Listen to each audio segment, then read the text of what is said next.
우리 옆에 계신 분과 함께 이렇게 인사했으면 좋겠습니다. 참 잘 오셨습니다. 지나온 반년 하나님 은혜입니다.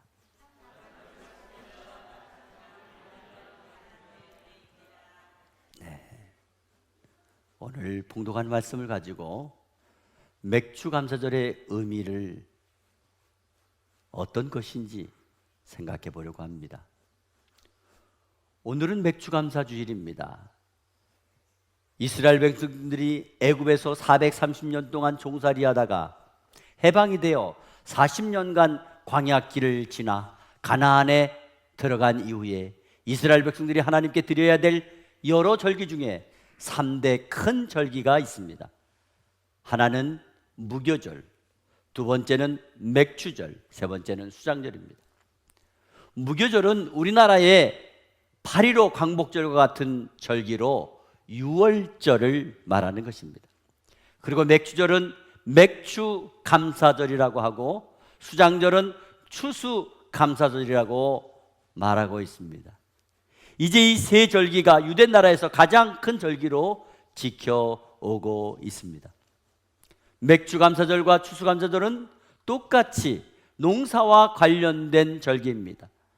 오늘 본문 19절 말씀에 보면 맥주절에 대해서 이렇게 기록하고 있습니다. 내 토지에서 처음 거둔 열매에 가장 좋은 것을 가져다가 너희 하나님 여호와의 전에 드릴지니라.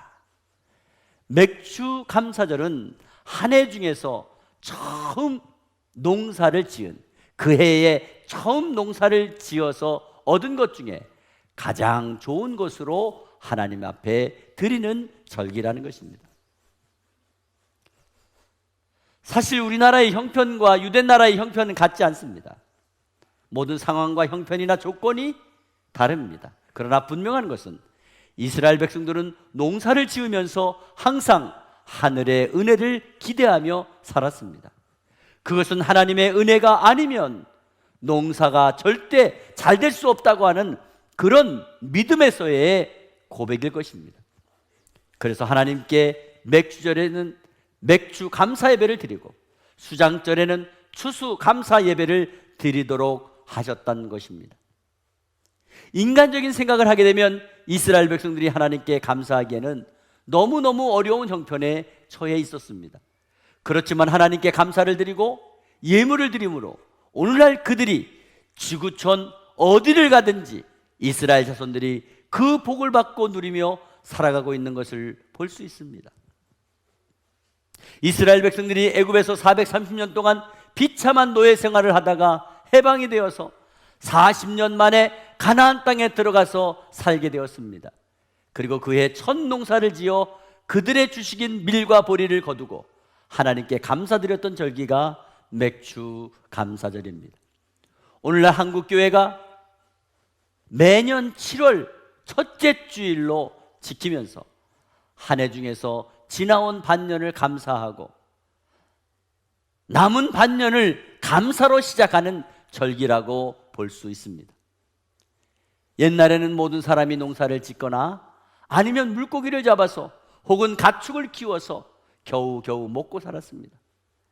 우리나라 선조들만 해도 거의 농사에만 의존해 왔고 너무너무 가난하고 힘이 들어서 참 먹고 살기 어려운 시절을 지내 오셨습니다. 특히 봄철이 되면 거의 집집마다 식량이 다 떨어져서 보릿고개가 한창 시작되곤 했습니다. 그때 굶주린 상황들을 겪어보지 않은 5, 60대 이하의 성도님들은 보릿고개라고 하면 무슨 말인지 이해하지 못할 수 있습니다. 저도 어릴 때 시골에 자랄 때 먹을 것이 없을 때는 학교에서 옥수수죽을 끓여주어 먹었던 기억이 있습니다. 그래서 제 가방에는 항상 수저와 소금을 가지고 다녔습니다. 왜냐하면 강냉이 죽이 냉랭하기 때문에 소금을 조금 뿌리게 되면 고소하고 맛이 나서 항상 소금을 가지고 다니다가 어떨 때는 많이 쳐가지고 짜게 먹은 적도 있습니다. 그래도 하나도 남기지 않고 다 먹었던 배고픈 시절이 있습니다. 또 그렇지 않으면 미군 부대에 가서 먹다가 남은 잠밥을 얻어먹기도 했습니다. 그것도 없으면 막걸리를 만드는 양조장 집에서 술 찌꺼기를 가져다가 얻어먹습니다. 그러면 아이들은 잠에 빠지게 되고 어른들은 술주정을 하는 사람들도 종종 있었습니다.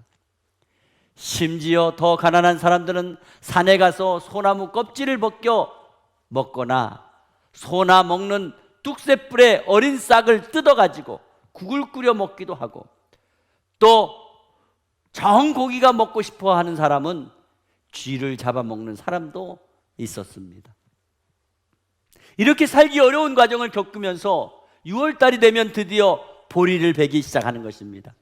그러면 보리를 타작하여 맥주 감사절이 되면 믿음이 좋은 성도님 중에서는 그 어렵고 힘든 가운데에 보리 한 가마니를 교회로 가지고 와서 하나님께 맥주 감사 예배를 드렸다고 합니다. 하나님, 올해도 보리 추수를 잘해서 첫 열매를 하나님 앞에 드릴 수 있게 해주신 거 감사합니다. 하나님, 그저 우리 어린 새끼들 춘궁기에 굶어 죽지 않게 해주시고 앞으로도 잘 지켜주실 것을 믿고 감사드립니다 하면서 눈물의 기도를 담아 보리쌀을 드리며 감사 예배를 드렸다는 기록이 있습니다. 올해도 경기가 참 어둡고 불안한 가운데에 진행이 되고 있습니다. 코로나로 인하여 2, 3년 가까이 주춤했던 경제가 살아나지 못하고, 북유럽에서 러시아와 우크라이나 전쟁으로 인하여 유럽에서 공급되던 농산물 수급이 안 돼요. 물가가 상승하고 가스와 유류값이 폭등함으로 인하여 모든 물가 상승이 세계 경제를 힘들게 하고 있습니다. 미국에서는 분기마다 금리를 인상함으로 우리나라 금융까지 영향을 미치고 있기에 우리나라 국가 경제에 큰 타격을 받고 있습니다. 노조에서는 임금 인상을 요구하고 있고 국가에서는 임금 인상을 자제시키려고 하지만은 이미 물가가 이미 폭등하여 어쩔 수 없는 어려운 상황이 이어지고 있습니다. 세계 경제 불안과 침체기가 이어지고 있습니다. 문제는 금리가 인상되면서 아파트 대출을 받은 사람들과 맞물려 시장 거래가 끊겨 있고요, 소상공인들의 회복이 점점 더 힘들어지고 있다는 소식이 안타깝습니다. 이렇게 되다 보니 이런 어려운 때, 경제적으로 힘이 드는 때 무슨 감사를 하느냐고 말씀하실 수 있을 것입니다. 그러나 잘 되고 어려움 없고 편안할 때 하는 감사는 누구도 할 수 있는 감사입니다. 솔직히 감사는 찾으면 있고 찾지 않으면 없는 겁니다. 그러므로 어려우면 어려울수록 더 큰 하나님의 은혜로 감사의 고백이 될 때에 수준 높은 신앙의 모습이 될 줄 믿습니다. 아무리 힘들고 어려워도 감사는 찾으면 찾는 것만큼 눈에 발견되는 것입니다. 여러분, 코로나 때 코로나에 걸렸던 사람이요, 산소호흡기 하나 달려면 매일 평균 30만 원 들었다고 합니다. 우리가 지금 숨을 쉬고 있는 것 자체가 은혜 아닙니까? 감사하지 않습니까? 살아 존재하는 것 그 자체가 감사의 조건이 되는 것입니다. 그러므로 오늘 성경이 교훈하는 맥주 감사절의 의미는 무엇일까요? 첫째로, 맥주 감사절의 의미는 여기까지 지켜주신 은혜를 감사하는 정신입니다. 여러분, 우리가 여기까지 사는데 얼마나 많은 사건 사고들이 우리를 스쳐 지나갔습니까? 우리가 알게 모르게 그냥 말없이 떠나보낸 사람도 얼마나 많습니까? 솔직히 말씀드려서 오늘날 우리가 지금까지 얼마나 고생을 많이 하고 애를 쓰고 생명을 걸 만큼 온몸을 던져서 하신 일이 어떤 일이 있으십니까? 우리가 무슨 힘으로, 무슨 능력으로, 무슨 재주로 이만큼 이루어낼 수 있었겠습니까? 하나님의 은혜입니다. 한번 생각해 보세요.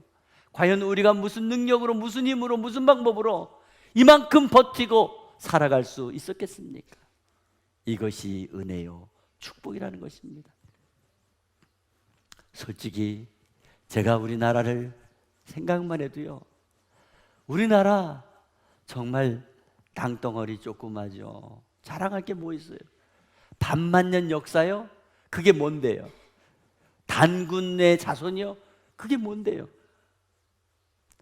우리나라 역사에 훌륭하신 분들, 이수신 장군, 세종대왕, 정조대왕, 뭐 강개토대왕, 뭐 이런 분들, 그런데 그분들이 이뤄놓은 게 얼마나 같습니까? 오히려 당파 싸움하다가 다 잃어버리지 않았습니까? 그리고 우리나라 역대 대통령 너무 가슴이 아파요. 네? 잘한 것은 하나도 말 안 하고요, 못한 것만 찾아가지고 다 못된 대통령 만들었잖아요. 또 감옥에 다 보냈잖아요. 뭐 우리가 좀 뭘 자랑할 게 만들어놔야 되지 않아요?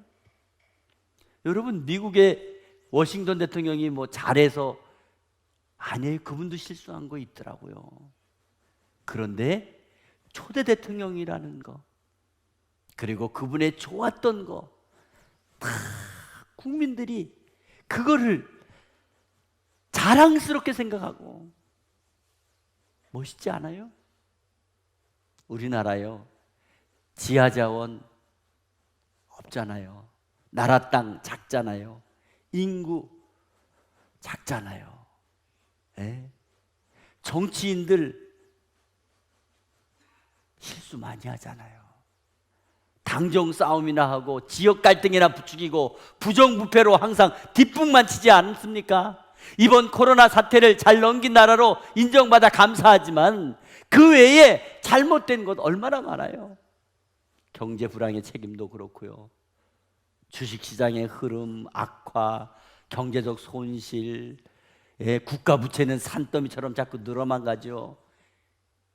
우리 다음 세대는, 우리 후손들은 어떻게 해야 될지 걱정이란 말이에요. 요즘 해외 문이 열리면서 유류비 인상으로 항공료가 천정부지로 오르고 있는데요, 인천국제공항에 나가면 사람이 얼마나 많아져요. 김포공항에 지난 금요일 날 김양수 권사님 가는데 2시간 더 연착이 돼가지고 힘들게 도착했다고 전화가 왔어요. 사실 그동안 우리가 코로나 때문에 서로 만나지 못하고 숨죽이고 그렇게 살다가 이렇게 만나서 얼마나 감사한지요. 우리 인생이 하나님께 정말 잘못한 게 많이 있잖아요. 우리가 하나님 앞에 완벽한 사람이 어디 있어요? 그럼에도 불구하고 이만큼 지켜주시고 이만큼 보호해 주시고 여기까지 인도해 주신 하나님 은혜, 그것이 맥주 감사절의 정신이라는 것입니다. 두 번째로 맥주 감사절의 의미는요, 지금까지 베풀어 주신 은혜를 감사하는 정신입니다. 고린도전서 15장 10절 말씀에 보면 사도 바울은요, 자기 자신이 이루어낸 모든 성공적인 선교 사역에 대해서 이렇게 고백했어요. 그러나 내가 나에 된 것은 하나님의 은혜로 된 것이니 내게 주신 그의 은혜가 헛되지 아니하여 내가 모든 사도보다 더 많이 수고하였으나 내가 한 것이 아니요 오직 나와 함께 하신 하나님의 은혜로라. 아멘. 그렇습니다. 모든 게 하나님의 은혜입니다. 여러분, 40년 동안 힘들고 어려운 광야 생활을 하다가 처음으로 농사 짓는 것이 얼마나 힘들고 얼마나 어설프겠습니까? 그러나 그럼에도 불구하고 농사를 지어 얻은 그 결실이 감사하기에 하나님께 감사 제사를 드린 것입니다. 어쩌면 자신들도 농사를 짓고 보니 신기하기도 하고 놀랍기도 할 것입니다. 어떻게 하다 보니 어느새 이룬 것이 많고, 어떻게 하다 보니 받은 것이 많고, 또 어떻게 하다 보니 피하게 되었고, 어떻게 하다 보니 꿋꿋하게 한 것도 있고, 나름 베푼 것도 있고, 생각해 보니까 너무 많은 은혜를 받은 거죠. 여러분, 우리가 받은 은혜가 크기에 그것을 감사하는 것이 바로 맥주 감사절의 정신입니다. 세 번째로 맥주 감사절의 의미는요, 앞으로 받을 은총을 기대하며 감사하는 것입니다. 미래에 대한 아무 기대가 없는 사람은요, 감사할 게 없습니다. 맥주 감사절은 1년 중 반년을 살아온 것에 대한 감사를 드리는 절기입니다. 이것은 잘 지나온 것도 중요하지만 앞으로 더 잘 돼야 될 것을 더 중요하게 여기는 의미가 있고, 또다시 주어진 기회에 받을 은총을 미리 감사드리는 것입니다. 여러분, 우리는 영원한 하늘나라의 영생을 약속받은 성도들입니다. 우리가 거기서 영원히 살아가기까지 하나님께서 동행해 주시고 더 큰 은혜를 주셔서 늘 감사하며 살아가야 될 줄 믿습니다. 그러므로 우리는 미리 감사를 드림으로 더 큰 은혜를 받아 누리며 살아가는 은혜가 있기를 바랍니다. 웃지 못할 한 유머가 있어요. 제가 드린 적이 있는지 모르겠습니다만은, 한 편은 남편을 잃고 살아가는 한 가난한 아주머니가 아이를 3명 양육하며 살아가는 거예요. 얼마나 불쌍해요. 그걸 알고 있는 한 신사가 그분을 도와주기 위해서 매일 호떡값 1,000원을 놓고 가는 거예요. 호떡은 안 가져가고, 다음 날도 1,000원, 그 다음 날도 1,000원. 그렇게 1년을 한 번도 안 빠지고 호떡값을 1,000원. 그런데 어느 날 1,000원을 놓고 가시는 신사분을 아주머니가 불러 세웠습니다. 그리고 아주머니는 뭔가 말을 할까 말까 망설이다가 이렇게 말했습니다. 아저씨, 호떡값이 올랐는데요. 여러분, 혹시 이런 사람 보신 적 있나요? 아니, 오늘날 우리가 하나님 앞에서 이런 모습으로 살아가고 있지는 않습니까? 우리는 매일매일 하나님의 은혜로 살고 있으면서도 아주 지극히 당연한 것처럼 살 뿐 아니라 아직도 거지근성을 버리지 못한 채 호떡장수 아주머니처럼 뻔뻔스럽게 호떡값이나 올리며 손 벌리며 살아가고 있지는 않습니까? 우린 이제 오히려 더 도와주지 못해서, 더 베풀지 못해서 안타까워하는 그런 마음의 풍성함이 감사의 노래를 부를 수 있기를 바랍니다. 성경은 말씀하십니다. 범사에 감사하라. 이는 그리스도 예수 안에서 너희를 향하신 하나님의 뜻이니라. 우리 아버지 하나님께서는 저와 여러분의 삶이 모든 일에 대하여 매일매일 감사하며, 그리고 감사할 일을 계속 이어가고, 그래서 더 풍성한 삶의 주인공으로 살아가기를 원하고 계십니다. 감사할 일을 더 많이 만드시고, 그래서 감사가 축복임을 온 세상에 자랑하고 선포하며 이 땅에서의 풍성함을 저 하늘나라에서의 더 풍성한 삶으로 이어갈 수 있는 저와 여러분의 삶이 다 되시기를 주 예수 그리스도의 이름으로 축원합니다. 축원합니다.